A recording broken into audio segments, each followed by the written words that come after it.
Brian, the city of Bloomington tonight entered into a new $13 million agreement with a longtime public safety partner. It shifts from the shared records management system with McLean County and the town of Normal.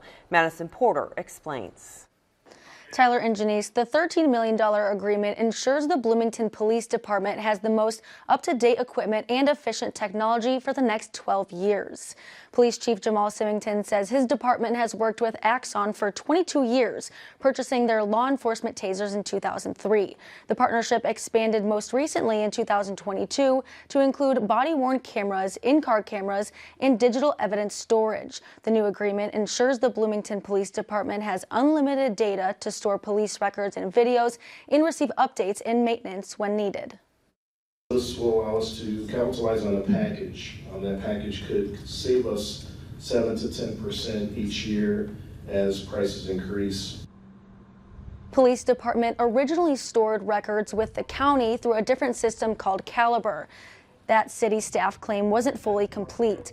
Entering into the agreement with Axon does not affect the shared tax agreement. It is a mandate for me that we continue to share information with our partners and keep that relationship strong. And so we won't lose that with this opportunity. If the county decides to stay with Caliber, the agreement includes a software that communicates and translates records between the two systems, and Bloomington can move forward on their own. There is no penalty to remove Axon as a record management system through February of 2026. The city of Bloomington chose early termination of a previous agreement that still had 15 months left to sign this longer-term deal.